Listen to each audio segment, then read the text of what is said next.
Hello दोस्तों, आपका स्वागत है ऑनलाइन स्टडी विद डीके में। आज से हम एक नई सीरीज शुरू करने जा रहे हैं जिसमें हम बाल विकास के 2011 से लेकर 2023 तक के क्वेश्चनों की प्रैक्टिस करेंगे। किसी भी पेपर का बेस हमेशा उसके ओल्ड क्वेश्चन और प्रीवियस ईयर पेपर्स होते हैं, इसीलिए हमने उसको ध्यान में रखते हुए ये टेस्ट सीरीज शुरू की है।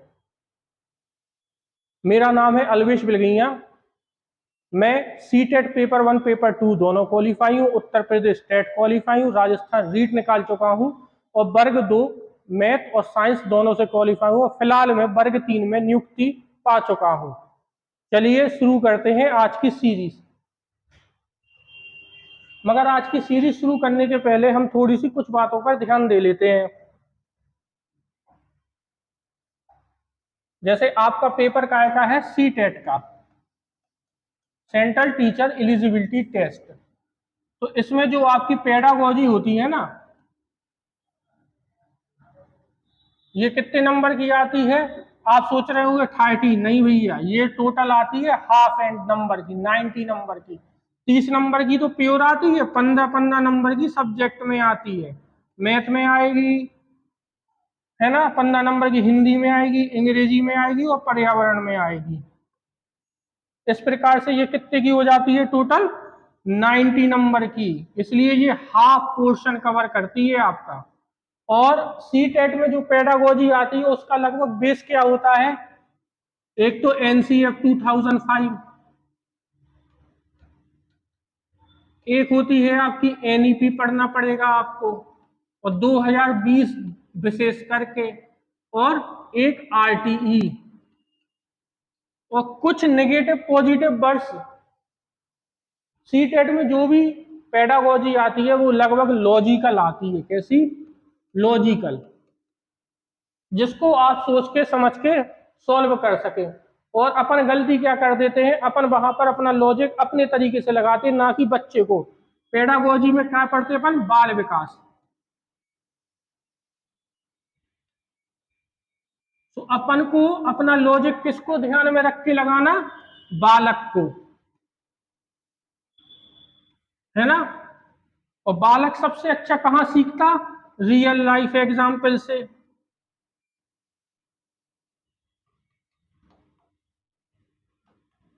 करके सीखेगा।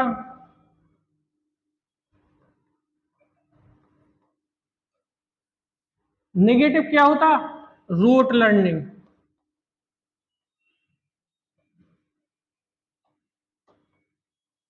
ये कभी नहीं करवानी बच्चे को, रटना। अगर कोई बच्चा बैठा हुआ है एकांत में तो वो कुछ नहीं सीख रहा। जितना बच्चा एक्टिव होगा उसकी लर्निंग उतनी अच्छी होगी। ठीक है, चलो इन बातों को रखकर अपन शुरू करते हैं आज की क्लास अपनी। ठीक है,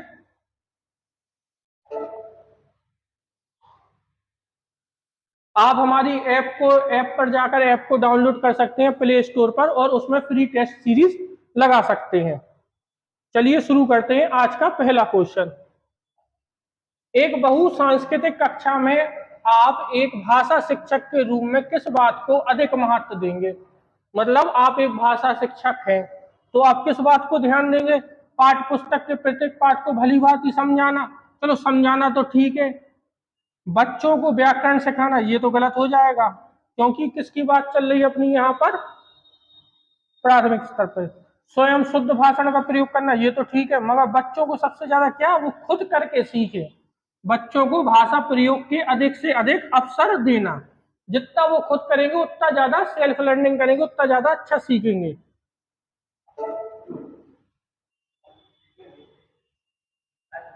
हाँ। प्राथमिक स्तर पर कौन सा भाषा शिक्षण का उद्देश्य नहीं है? देखिए, प्राथमिक स्तर मतलब प्राइमरी लेवल। प्राइमरी लेवल कहां से कहां तक होता? 1 से 5 तक। तो स्पष्ट एवं आत्मविश्वास के साथ अपनी बात कहना। हम तो कह देंगे, क्या बच्चे समझ पाए? उसको नहीं समझ पाए। वर्णमाला को क्रम से कंठस्थ, भैया कंठस्थ तो नेगेटिव है, रटवाना तो है ही नहीं है बच्चे को, है ना। बाल विकास में रटवाना मतलब गलत बात। करके सीखने के अवसर देना। ध्वनि संकेत चिन्हों और संबंधों को बनाना, नहीं। प्राथमिक विभिन्न संदर्भों में भाषा का प्रभावी प्रयोग करना, मतलब अलग अलग एग्जाम्पल लेंगे अपन और उनका प्रयोग करेंगे, ठीक है, और उनमें भाषा का प्रयोग करेंगे और उन्हें समझाएंगे। जितने ज्यादा एग्जाम्पल से विभिन्न तो उतना ज्यादा वो सीखेंगे। चलते हैं नेक्स्ट क्वेश्चन पर।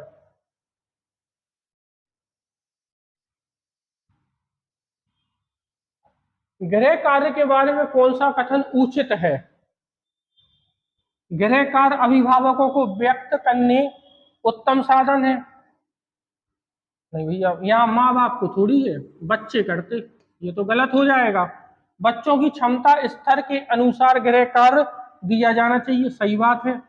गृह कार्य कक्षा में किए गए कार्य का अभ्यास मात्र, मात्र जहां आ गया ओनली नेगेटिव, ये नेगेटिव होता। गृह कार्य देना अति आवश्यक, अति आवश्यक तो नहीं है। तो सबसे अच्छा ऑप्शन अपना क्या हो रहा, बी। उनकी क्षमताओं को ध्यान में रखकर देंगे। जो बच्चे का स्तर हो गया, जैसे बच्चे का स्तर है 5वीं का और आप उसको गृह कार्य दे रहे 10वीं का, तो वो कैसे कर पाएगा? उसके अंदर द्वेष भावना आएगी, नेगेटिविटी आएगी। तो उसके स्तर को ध्यान में रखकर, उसकी मेंटल एज को ध्यान में रखकर देना चाहिए। चलते हैं अपने दूसरे क्वेश्चन पर।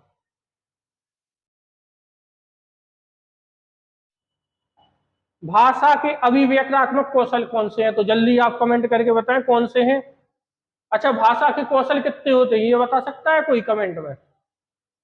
भाषा के कौशल देखो कौन कौन से होते हैं, स्किल्स कौन कौन से होते हैं भाषा के कौशल? 4 होते, L, S, R, W. L से क्या होता, लिसनिंग, सुनना।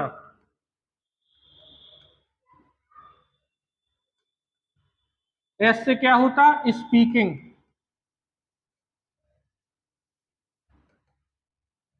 मतलब बोलना। आर से क्या होता, रीडिंग, लिखना, पढ़ना।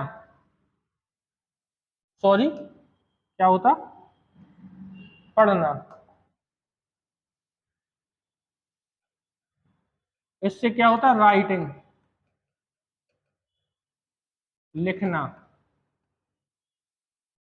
तो वो क्या बोल रहा, अभिव्यक्तात्मक, जिसमें कुछ उत्पाद हो रहा, उत्पाद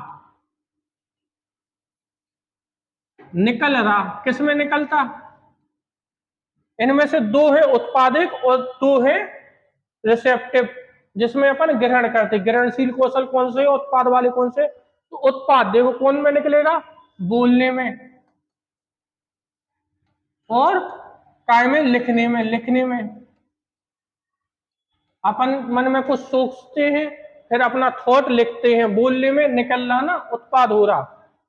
तो इसका आंसर क्या होगा, बी। और मगर अच्छा, रिसेप्टिव कौन सी है? रिसेप्टिव स्किल कौन से हैं, ग्रहणशील कौशल।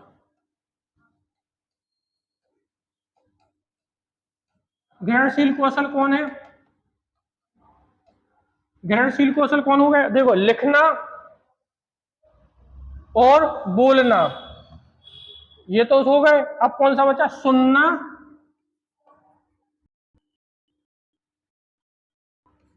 और पढ़ना, ये है आपके ग्रहणशील कौशल। तो बात समझ में आ गई। जब अपन भाषा के बारे में पढ़ेंगे तो आगे और डिटेल में पढ़ेंगे। चलते हैं अगले क्वेश्चन पर।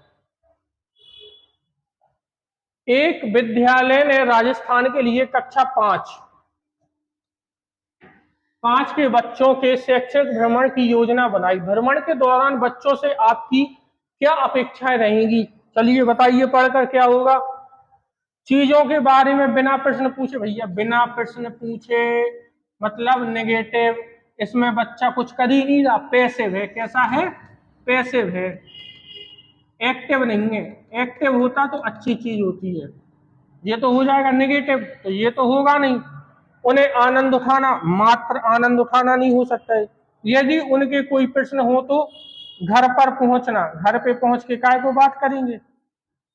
तो क्या होगा सबसे अच्छा, उन्हें ध्यान से अवलोकन करना चाहिए, टिप्पणियां दर्ज करनी चाहिए और बाकी बच्चों तथा शिक्षक के साथ अपने अवलोकन को बांटना चाहिए। सबसे अच्छा कौन सा उत्तर होगा? सी, जिसमें ये अपने अनुभवों को बांटेंगे, अपनी जिज्ञासा के अनुसार प्रश्न पूछेंगे टीचर से और टीचर उनके जवाब देंगे। चलते हैं अपने दूसरे उत्तर पर। भैया प्याजे साहब आ गए। प्याजे साहब का सिद्धांत का नाम बता सकते हैं? इनने कौन सा सिद्धांत दिया था? कमेंट में आप सिद्धांत बताएं जब तक हम क्वेश्चन पढ़ते हैं। प्याजे के अनुसार निम्न में से कौन सी अवस्था में बच्चा अमूर्त संकल्पना के विषय में तार्किक चिंतन करना आरंभ करता है? अमूर्त चीजों के बारे में कब सोचना प्रारंभ कर देता? औपचारिक संक्रियात्मक अवस्था, संवेदी प्रेरक अवस्था, पूर्व संक्रियात्मक अवस्था और मूर्त। तो भैया सबसे पहले इनके सिद्धांत का नाम क्या है जो हमने पूछा था, कौन सा बोलता? Cognitive development theory. इसको हिंदी में क्या बोलते हैं? संज्ञान, संज्ञानात्मक विकास का सिद्धांत।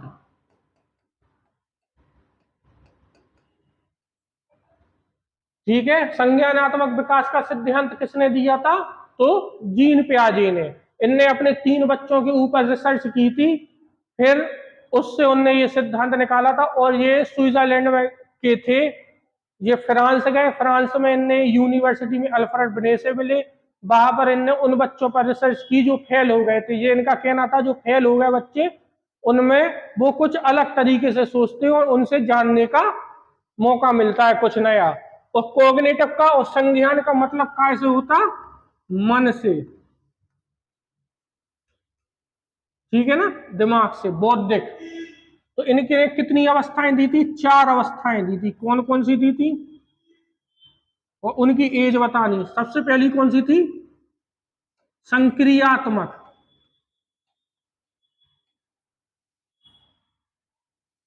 संक्रियात्मक अवस्था ये कब होती? जन्म से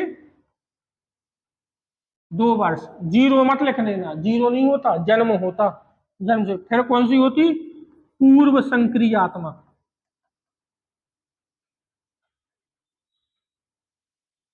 संक्रियात्मक ये कब होती? 2 से 7 वर्ष। फिर कौन सी होती? संक्रियात्मक अवस्था।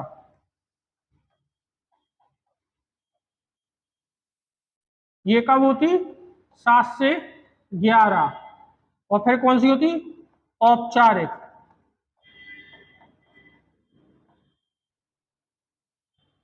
संक्रियात्मक ये क्या होती? 11 से आगे तक। ठीक है ना। अब अच्छा ये बताओ, संक्रियात्मक में बच्चा कैसे सीखता? अपने सेंसेस से। इसको इंग्लिश में बोलते सेंसरी मोटर स्किल। सेंसरी। पूर्व में क्या होता? तर्क करने से पहले। पूर्व मतलब क्या होता? पहले। और लॉजिक करने से पहले की अवस्था होती। जीववाद किसमें होता? एनिमिज्म। इसी अवस्था में होता। बच्चा जिंदा और मृत चीजों में अंतर नहीं कर पाता। जैसे बच्चा गेट में घल जाता तो अपन कहते लो हमने गेट को मार दिया, या गिर जाए तो कह लो हम धरती को मार दे, चिंटी मार दे, तो बच्चा चुप हो जाता। वो किस में आता? इसमें। संक्रियात्मक में कॉन्क्रीट चीजों के बारे में सोचता बच्चा। कैसी कॉन्क्रीट? जो उसके सामने होती वो उन्हीं पर तर्क कर पाता, जो चीज उसके सामने होगी। मगर औपचारिक में क्या होता? कल्पना करने लगता, अपने डिसीजन खुद लेने लगता, है ना। अमूर्त चीजों के बारे में जो उसके सामने भी नहीं है उस पर भी परिकल्पना, हाइपोथेसिस करने लगता। हाइपोडिडक्टिव रीजनिंग इसी में आ जाती। तो कौन सा होगा इसका उत्तर? औपचारिक संक्रियात्मक अवस्था। ठीक है, ये समझ में आया। जीन पियाजे का बहुत बड़ा टॉपिक है, कम से कम 2-3 लेक्चर बनेंगे इस पे अलग से। चलते हैं।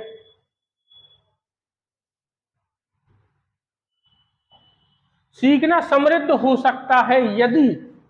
कब अच्छा हो सकता सीखना? बलीभूत। कक्षा में अधिक से अधिक शिक्षक सामग्री का प्रयोग किया जाए। सामग्री का उपयोग करेंगे क्या के लिए? शिक्षक विभिन्न प्रकार के व्याख्यानों का और स्पष्टीकरण का प्रयोग करे, हो भी सकता। कक्षा में आवधिक परीक्षाओं पर अपेक्षित ध्यान दिया जाए। वास्तविक, देखो ये आ गया जो हमने सबसे शुरू में बात की थी, बच्चे को अपन रियल लाइफ एग्जाम्पल से जोड़ के पढ़ाएंगे जिससे उसे हर चीज अच्छे से समझ में आए। वास्तविक दुनिया से उदाहरणों को कक्षा में लाया जाए जिससे विद्यार्थी एक दूसरे से अंतःक्रिया मतलब कोऑपरेटिव लर्निंग,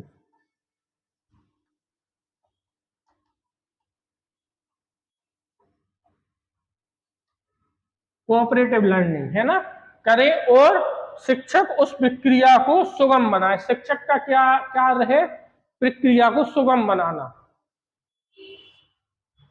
चलते हैं अगले क्वेश्चन पर।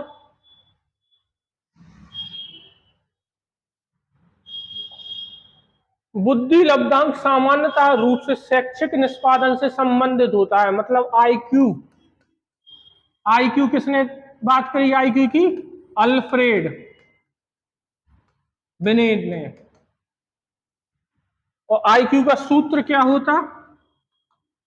MA अपॉन CA गुणा 100। टर्मन भी आ जाते इसमें, स्टर्न भी आ जाते हैं, जिनके बारे में अपन अलग से जब बुद्धि पढ़ेंगे तो उसमें बात करेंगे। MA क्या होता बेटा, कमेंट में बताओ। मेंटल एज मतलब मानसिक आयु।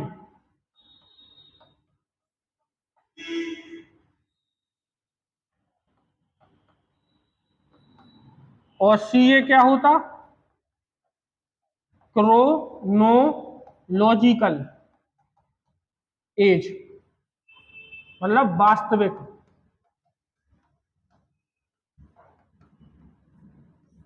आयु। ठीक है, किससे कैसे संबंधित होगा? तो उच्च रूप से संबंधित होगा। चलते हैं अगले क्वेश्चन पर। लो, इसी से रिलेटेड क्वेश्चन आ गया, ये तो आप सब लोग बता लोगे जल्दी से। 16 वर्षीय बच्चा बुद्धि लब्धांक परीक्षण में 75 अंक प्राप्त करता है तो उसकी मानसिक आयु वर्ष होगी। तो भैया ये जल्दी से कमेंट में आंसर बताओ क्या होगी। ये अभी बता चुके, आईक्यू का सूत्र क्या होता? MA अपॉन CA गुणा 100। तो भैया आईक्यू में अंक कितने प्राप्त कर रहा? 75। MA अपन को निकालना है मानसिक आयु। CA क्या होता? CA वास्तविक आयु 16 वर्ष गुणा 100। इनको पलट लो, 75 गुणे 16, ये 100 नीचे आ जाएंगे। यहाँ MA काटो, इनको 5 से काटो, इसको काटो, 12 वर्ष। क्या आ जाएगा? 12 वर्ष।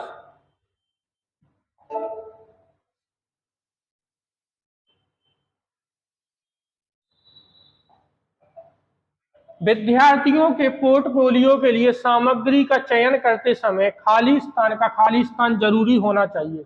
अब विद्यार्थियों का पोर्टफोलियो बना रहा, पोर्टफोलियो में उनका पूरा रिकॉर्ड रखा जाता। रिकॉर्ड 2 प्रकार के होते, और भी होते, मगर मेन जो अपन पढ़ते हैं पोर्टफोलियो, और एक होता एनेक्डोटल रिकॉर्ड। हिंदी में भी इनको जो ही पढ़ते, इनके बारे में पढ़ेंगे। तो अब भाई किसको रखेंगे? विद्यार्थियों का बना रहे, तो देखो अन्य शिक्षक और समावेशन नहीं, विद्यार्थियों का समावेशन जी हो सकता, अभिभावकों समावेशन, अकेले अभिभावक थोड़ी आएंगे। विद्यार्थियों का बहिष्कीकरण, ये तो बिल्कुल ही नेगेटिव है। तो सबसे अच्छा कौन है? विद्यार्थियों और समावेशन विद्यार्थियों का। तो सबसे बढ़िया बी, क्या होगा इसका? बी होगा। चलते हैं अगले उत्तर की तरफ, प्रश्न की ओर। अगर आपको हमारा पढ़ाना पसंद आ रहा हो तो चैनल को लाइक, सब्सक्राइब और शेयर करना ना भूलें।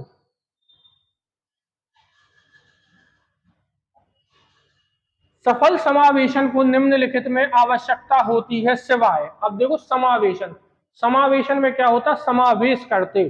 अब कौन सी शिक्षा प्रणाली चलती है अपने देश में? Inclusive education. कौन सी चलती? समावेशी शिक्षा।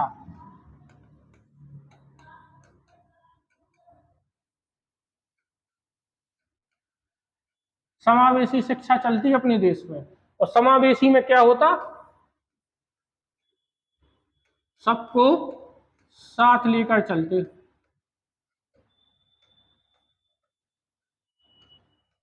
कोई भेदभाव नहीं होता।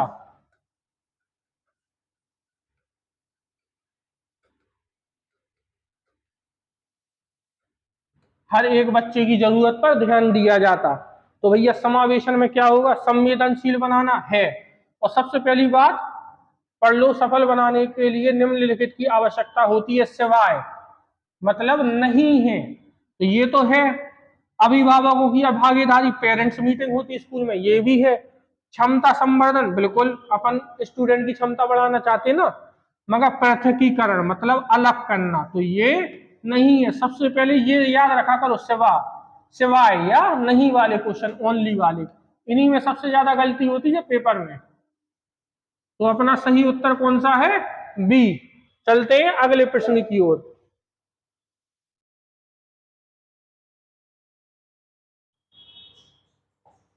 निम्नलिखित में से अंतः विषय अनुदेशन का सर्वोत्तम लाभ यह है, मतलब इंटर रिलेटेड सब्जेक्ट पढ़ाते ना अपन, मैथ का एग्जाम्पल ले लेते, साइंस में साइंस का कहीं जोड़ के इसमें, पर्यावरण में ईवीएस में पढ़ाते, है ना।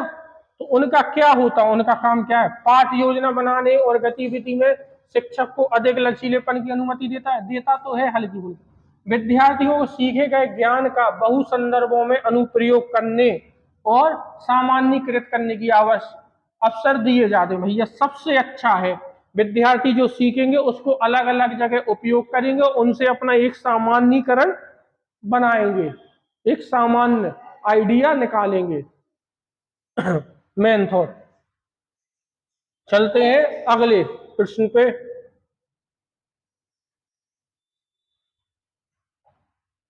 वे शिक्षार्थी जो संवर्ध ज्ञान और शैक्षिक दक्षता की हार्दिक इच्छा प्रदर्शित करते हैं, उनके पास होता है, क्या होता, अब भैया वो बहुत उत्तेजित प्रदर्शित कर रहे हैं और सीखना चाहते, नया सीखना चाहते, तो क्या होगा, निष्पादन उपागम अभिविन्यास, निष्पादन परिहार नहीं, नेगेटिव, कार्य परिहार अभिविन्यास, ये सबसे अच्छा कौन सा है, निष्पादन उपागम अभिविन्यास। चलते हैं अगले क्वेश्चन पर। देखो भैया ये आ गया आपका कौशल पे। निम्न में से कौन सा सूक्ष्म गतिक कौशल का उदाहरण है। सबसे पहले तो हमें कमेंट में बताओ, जो गतिक कौशल होते ये कितने प्रकार के होते, गतिक कौशल कितने प्रकार के होते,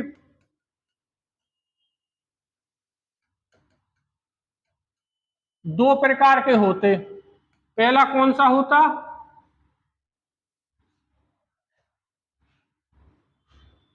पहला कौन सा होगा, स्थूल, स्थूल कौशल। और दूसरा कौन सा है, सूक्ष्म।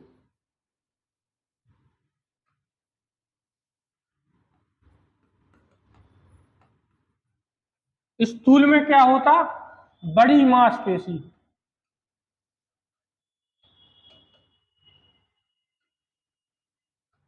बड़ी मांसपेशियों का उपयोग होता।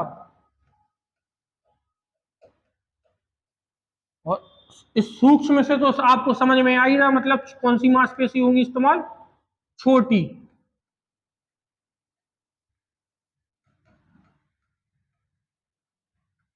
उपयोग, अब देखो नाम ही से समझ में आ गया, स्थूल में बड़ी मांसपेशियों का उपयोग होगा और सूक्ष्म कौशल में छोटी मांसपेशियों का होगा। इंग्लिश में क्या बोलते हैं स्थूल को, ग्रॉस मोटर स्किल, मतलब स्थूल गतिक चालक कौशल, और हिंदी में सूक्ष्म बोलते हैं फाइन मोटर स्किल। तो दौड़ने में तो भैया बड़ी मसल का इस्तेमाल होगा, पूरे पैर का इस्तेमाल होगा। लिखने में होगा क्या, नहीं, चढ़ने में पूरी बड़ी मसल का इस्तेमाल होगा, खुदकने में पूरे शरीर का इस्तेमाल होगा, मगर लिखने में केवल 2 उंगलियों का इस्तेमाल होता है, ये फाइन स्किल कहलाता। ठीक है, तो सही उत्तर क्या है अपना, लिखना। चलते हैं अगले प्रश्न की ओर। देखो भैया वाइगोस्की आ गए। वाइगोस्की के सिद्धांत का निहितार्थ है। सबसे पहले इनके सिद्धांतों को क्या कहते हैं आप हमें कमेंट में ये बताओ। तो इनके सिद्धांत का नाम क्या है? सामाजिक, सांस्कृतिक,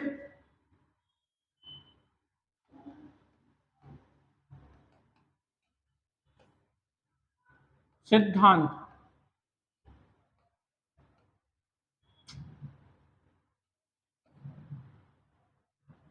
ठीक है, इनके सिद्धांत को कहते हैं सोशियो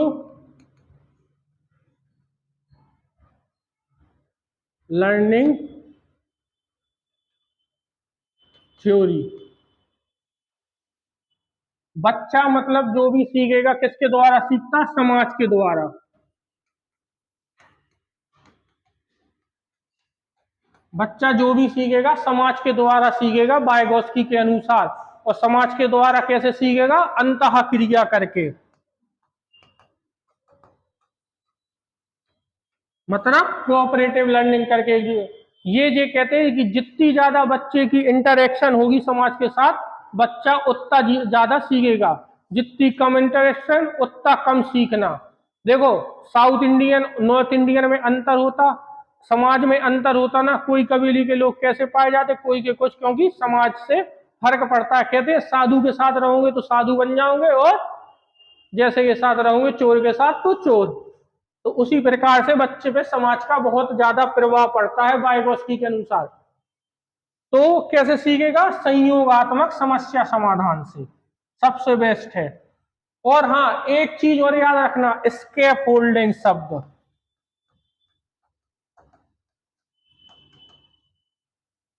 हिंदी में बोलते इसको मचान। ये शब्द भी किसने दिया? आपके वाइगोत्स्की ने। जब अपन वाइगोत्स्की को पढ़ेंगे डिटेल में तो उसके बारे में पढ़ेंगे। मचान में क्या होता? बच्चे को सहायता दी जाती, किसके द्वारा दी जाती थी? मोर नॉलेजेबल, MKO के द्वारा। MKO मतलब मोर नॉलेजेबल अदर। बच्चे से ज्यादा ज्ञान वाले बच्चे को सहायता देते हैं, जिससे उसके ज्ञान का स्तर बढ़ सके। चलते हैं अपने अगले प्रश्न पर। ये मोटिवेशन थॉट है।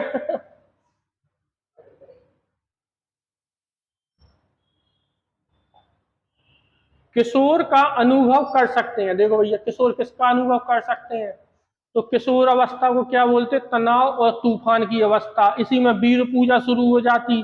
अपने निर्णय स्वयं लेने चाहता किशोर, है ना, अपने आप को वीर समझता। तो क्या होगा? दुश्चिंता और स्वयं से सरोकार। तो भैया सबसे पहला ही उत्तर निकल आया। इसका उत्तर क्या होगा? ए। चलते हैं अगले प्रश्न पर।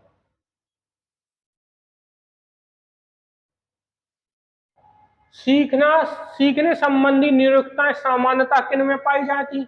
मतलब learning disorder, dyslexia, अपेक्सिया, कैलकुलिया, dyscalculia, dysgraphia, एनोरोक्सिया nervosa, Bingi आहार, इन पे अपन पढ़ेंगे। किसमें पाए जाते? औसत से श्रेणी बुद्धि लब्धि वाले, श्रेष्ठ बुद्धि लब्धि नहीं, श्रेष्ठ ये तो गलत हो जाएगा। लड़कियों की तुलना, ये तो अपन पक्षपात कर रहे हैं, ये तो सबसे गलत है। रूढ़िवादिता तो करनी ही नहीं चाहिए, लिंग पक्षपात। अधिकतर उन बच्चों में पाई जाती है जो शारीरिक क्षेत्र की अपेक्षा ग्रामीण। गलत बात है। अब जब 3 गलत हो गए, आप ऐसा नेगेटिव पॉजिटिव छांटना समझ जाओगे तो आधी बाल विकास तो ऐसे ही हो जाएगी सीटेट की। सबसे अच्छा क्या हो? उन बच्चों में पाई जाती है विशेषतः जिनके पैतृक अभिभावक इस प्रकार की समस्याओं से ग्रसित होते हैं। तो उत्तर क्या होगा अपना? बी।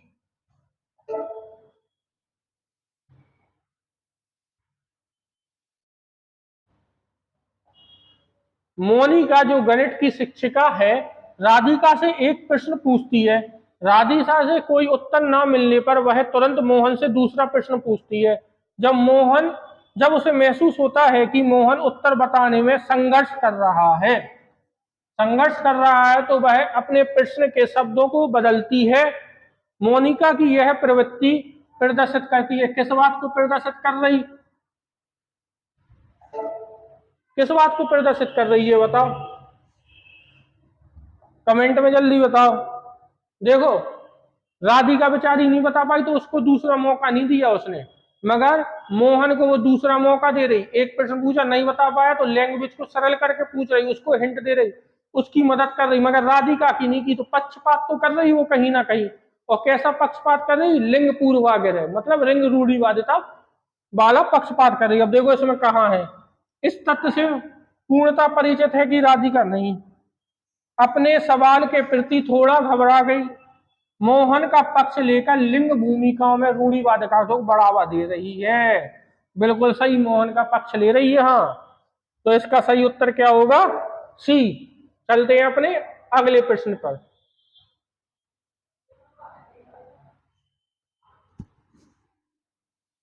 सीखने के लिए आकलन, असेसमेंट फॉर लर्निंग, निम्नलिखित का ध्यान रखता है सिवाय, किसका ध्यान रखता है? विद्यार्थी की क्षमता का रखता है सिवाय, तीन होंगे सही, एक होगा गलत, वो छांटना। सिवाय मतलब ओनली, तीन तो रखता है। विद्यार्थी की आवश्यकता का, चलो देखते हैं। विद्यार्थी की त्रुटियों का बिल्कुल रखते हैं अपन, विद्यार्थियों की अधिगम शैली का बिल्कुल कैसे सीख रहे हैं, मगर आवश्यकताओं का नहीं रखते। अब आवश्यकताओं में, अब वो कहें हमें आइसक्रीम खाना, तो क्या इसका ध्यान रखोगे आप? नहीं। तो सही उत्तर क्या है? बी। चलते हैं अगले प्रश्न पर।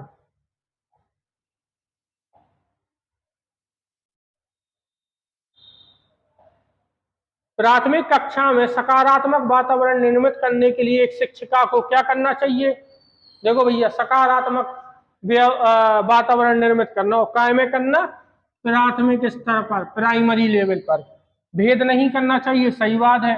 और प्रत्येक बच्चे के लिए समान लक्ष्य सुनिश्चित करना चाहिए, अच्छी बात है। सामूहिक गतिविधियों के दौरान समाज मितिये के आधार पर उन्हें, मतलब जाति के आधार पर बांटना चाहिए, ये तो बहुत गलत बात है, समावेशी शिक्षा में नहीं। और तीसरा क्या है? सकारात्मक अंत वाली कहानियां सुनानी चाहिए, मगर कहानियों से थोड़ी होगा। सुबह प्रत्येक बच्चे को अभिवादन करना चाहिए, होता है, गलत बात है। सबसे अच्छा क्या है?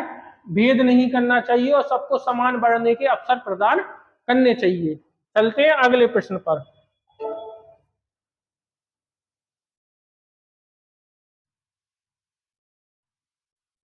अब देखो भैया, डिसऑर्डर से संबंधित सवाल आ गए। एक बच्चा जो खाली स्थान से ग्रसित है वह 100 को वास और न्यूक्लियर को अनक्लियर पढ़ता है, अंतर नहीं कर पाता, तो वो किससे होगा?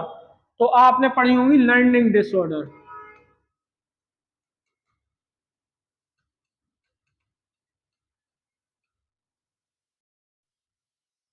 अधिगम अक्षमता।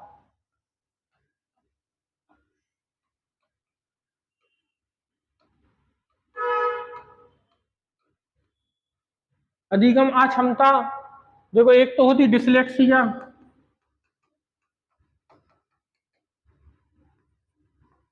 ये ध्यान रख लो, एक से नाम वाली है, डिसलेक्सिया, डिसग्राफिया।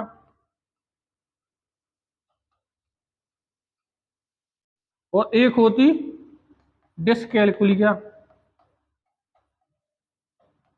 होती तो काफी सारी है, मगर ये तीन एक से नाम वाले हैं।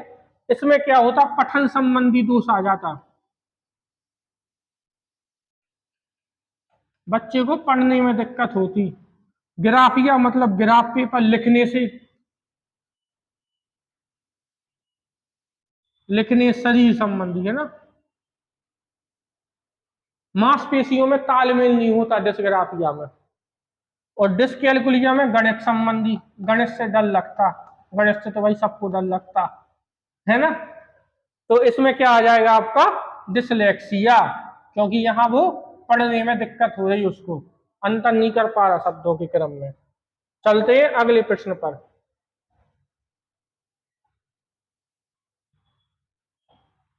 निम्नलिखित में से कौन सी विशेषतः समस्या समाधान उपागम का विशेष चिन्ह है?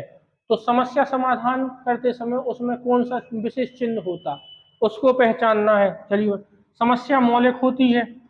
नहीं, हर बार तो नहीं होती। सही उत्तर प्राप्त करने का सामान्यतः एक उपागम होता है। समस्याएं केवल एक सिद्धांत के प्रकरण पर आधारित एक पर तो नहीं होती। समस्या कथन में संकेत अंतर्निहित रूप से दिया होता है। भैया आपको क्वेश्चन दिया जाता तो उसमें हिंट भी दी जाती, आपको कुछ ना कुछ दिया जाएगा। अगर गणित का सवाल दिया है परसेंटेज का, तो आपको परसेंट, रेट, सिंपल कुछ तो वो आपको देंगे सॉल्व करने के लिए। उसमें क्या होता है, अंतर्निहित रूप से छुपा होता है संकेत। चलते हैं अगले प्रश्न पर।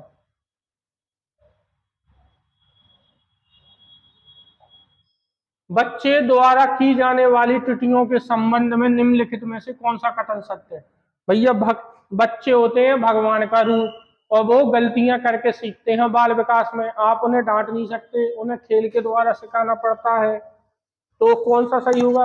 यदि एक शिक्षक कक्षा कक्ष में सभी बच्चों की त्रुटियों को सुधारने योग्य नहीं है, तो यह संकेत करता है कि शिक्षक शिक्षिका की व्यवस्था में असफल है। शिक्षा की व्यवस्था में देखो बिल्कुल सही है। अगर हम आपको कुछ नया नहीं सिखा पाएंगे तो हमारा सिखाने का कोई मतलब नहीं है, हमारी एजुकेशन फेल है, हम शिक्षक के रूप में फेल हैं। एक तो सही है। अब चलते हैं आगे का पढ़ते। एक शिक्षक को प्रत्येक त्रुटि पर ध्यान नहीं देना चाहिए, ये तो नेगेटिव बात हो गई। क्यों नहीं देना चाहिए? प्रत्येक त्रुटि को सुधारने में बहुत अधिक समय, बिल्कुल नेगेटिव बात है। स्वयं बच्चों द्वारा त्रुटि सुधारी जा सकती है तो सही बात। इसलिए शिक्षक को उन्हें तुरंत नहीं सुधारना चाहिए। नहीं, सबसे अच्छा क्या है? ए, क्योंकि वो यहाँ खुद फेल हो रही, वो सिखा नहीं पा रही बच्चों को। चलते हैं अगले प्रश्न पर।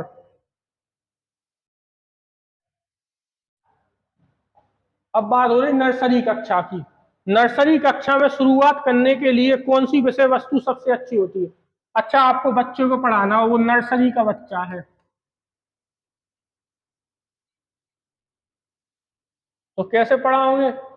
सबसे पहले परिवार पे रहता, तो मेरा परिवार, ये तो बच्चों वाला क्वेश्चन है, ठीक है ना। चलते हैं अगले प्रश्न पर। एक विद्यालय ने राजस्थान के लिए कक्षा 5 के बच्चों का शैक्षणिक, सॉरी ये क्वेश्चन रिपीट हो गया है, तो इसका उत्तर क्या होगा? उन्हें ध्यान से अवलोकन करना चाहिए, टिप्पणियां दर्ज करनी चाहिए, और बाकी बच्चों तथा शिक्षक के साथ अपने अवलोकन को बांटना चाहिए। ठीक है, ये आगे अपन लगा चुके हैं, ये रिपीट हो गया, माफी चाहता हूं आप लोगों से।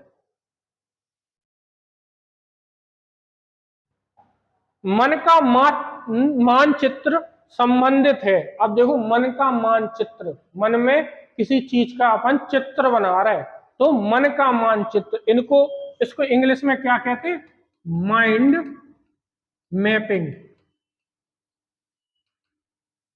माइंड मैपिंग में क्या करते हैं अपन? सबसे पहले मन के मानचित्रण में क्या करते हैं अपन? किसी भी कार्य को करने से पहले उसकी एक रूपरेखा अपने मन में तैयार करते हैं, बनाते ना अपन, प्लानिंग करते, बस ये वो ही है। साहसिक कार्यों के प्रति क्रिया योजन नहीं, मन का चित्र बनाना अकेले, मन की क्रियाशीलता। भैया जब अपन मन में कोई प्लानिंग करेंगे, उसकी रूपरेखा बनाएंगे, तो मन कैसा होगा? क्रियाशील होगा, काम करेगा, है ना।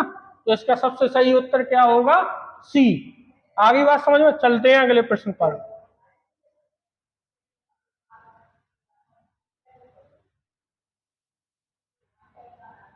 विशेष रूप से प्राथमिक स्तर पर विद्यार्थियों की सीखने संबंधी समस्याओं को संबोधित करने का सबसे बेहतरीन तरीका क्या है? प्राथमिक स्तर पर महंगी और चमकदार सहायक सामग्री का प्रयोग करना नहीं। छोटे बच्चों को सिखाते तो है अपन खेल खिलौना प्रयोग करके, मगर एक लो तो नहीं। आगे पढ़ते, सरल और रोचक पाठ्य पुस्तकों का प्रयोग करना हो सकता, कहानी वाली चलती, कहानी कथन पद्धति का प्रयोग करना। मगर सबसे अच्छा क्या है? क्षमता के अनुकूल, जो उनकी क्षमता है उस क्षमता के अनुकूल शिक्षण पद्धतियों का प्रयोग करना। मतलब वो जिस लेवल के हो उस लेवल की गतिविधियों का अपन प्रयोग करेंगे, विधियों का प्रयोग करेंगे। प्राथमिक स्तर पर सबसे अच्छे किससे बढ़ाते? आगमन विधि से।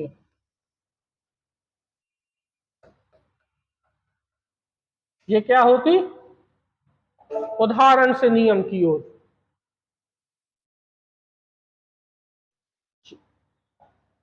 प्राथमिक स्तर पर एक शिक्षक में निम्न में से किसे सबसे महत्वपूर्ण विशेषता माना जाता है? अब देखो, हम प्राइमरी के टीचर हैं, वर्ग 3 में हमारा सिलेक्शन हुआ है, तो हमारे अंदर क्या सबसे मेन विशेषता होनी चाहिए? हमें 1 से 5 तक के बच्चों को पढ़ाना, मतलब छोटे बच्चों को। छोटे बच्चे कैसे होते? चंचल, बहुत सवाल पूछते। तो सबसे अच्छा क्या होना चाहिए हमारे अंदर? धैर्य और दृढ़ता होनी चाहिए। छोटे बच्चों को संभालना कोई साधारण बात नहीं है। चलिए चलते हैं अगले पर।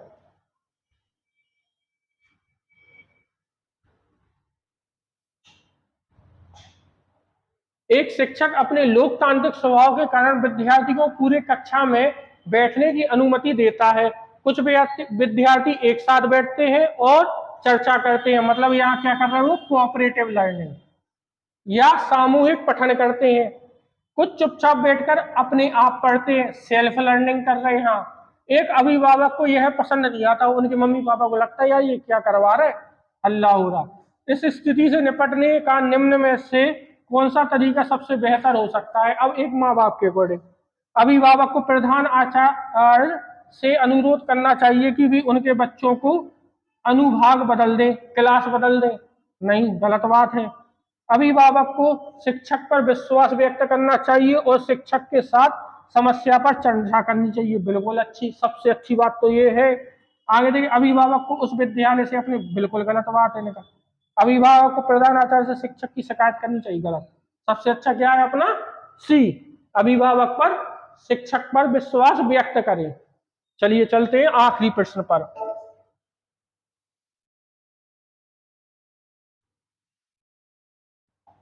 प्राथमिक कक्षा में सकारात्मक वातावरण निर्मित करने का एक शिक्षक को क्या करना चाहिए? निर्मित करने के लिए एक शिक्षक को क्या करना चाहिए? ये भी रिपीट क्वेश्चन हो गया, सॉरी, ये 30 है। भेद नहीं करना चाहिए और प्रत्येक बच्चे के लिए समान लक्ष्य सुनिश्चित करना चाहिए। चलिए आज का सेशन यही समाप्त होता है। मिलेंगे हम कल नए 30 क्वेश्चनों के साथ। अगर आपको हमारा पढ़ाना पसंद आया हो तो हमारे चैनल को लाइक, सब्सक्राइब और शेयर जरूर करें।